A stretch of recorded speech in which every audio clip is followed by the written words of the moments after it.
மும்பை கனவுகளின் நகரம்னு சொல்லுவாங்க. ஆனா இப்படிப்பட்ட மாநகரத்துல சட்டம் கோர்ட்லாம் செல்லுபடியாகாது. அங்க ஸ்ட்ரீட்ல இருக்க அப்பாவி மக்கள்கிட்ட தான் செல்லுபடியாகும்.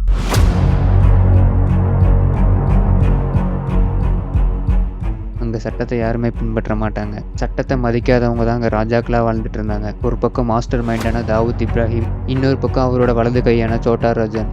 அங்க இருக்க மக்களோட ரத்தத்தோட கரையால எழுதின டான்ஸோட கதை தான் இது.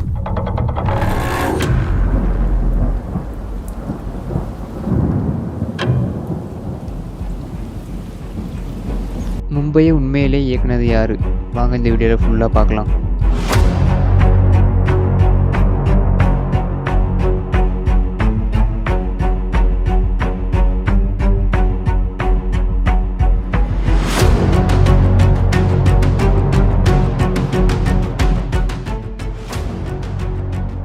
இந்த கதை 1940களில் ஸ்டார்ட் ஆகுது.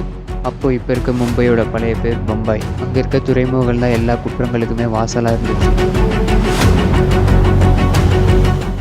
அங்கே 3 பெரிய தலைங்க தான் அதிபதியாக இருந்தாங்க.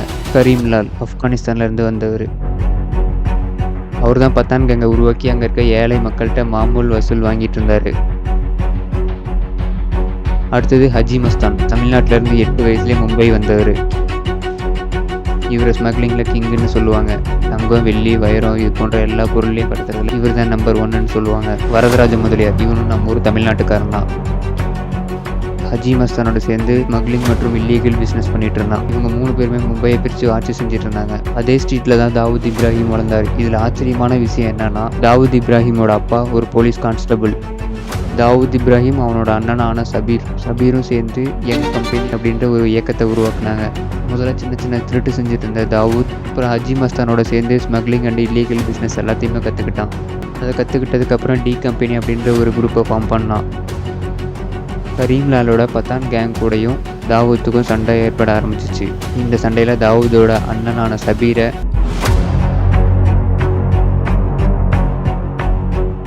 பத்தான் கேங் சுட்டு கொண்டுட்டாங்க.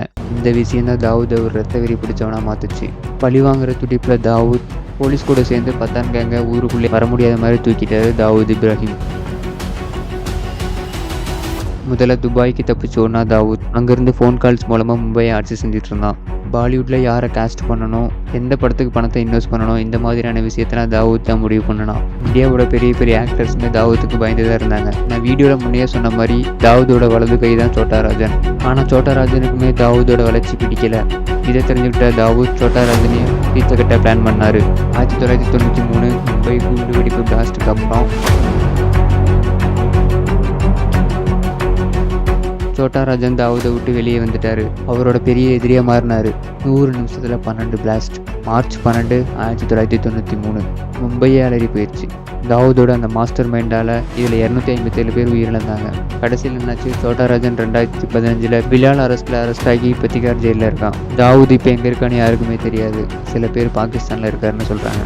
மும்பை டான்ஸோட 3 ஜெனரேஷன், ஆயிரக்கணக்கான கொள்ளை. ஆனால் இன்னைக்கு மும்பை மக்கள் அமைதியாக இருக்காங்கன்னா அதுக்கு காவல்துறையோட கடின உழைப்பு தான். இந்த மாதிரியான டாக்குமெண்ட்ரிஸ்லாம் பார்க்கணுன்னா நம்ம பேஜை ஃபாலோ பண்ணிக்கோங்க.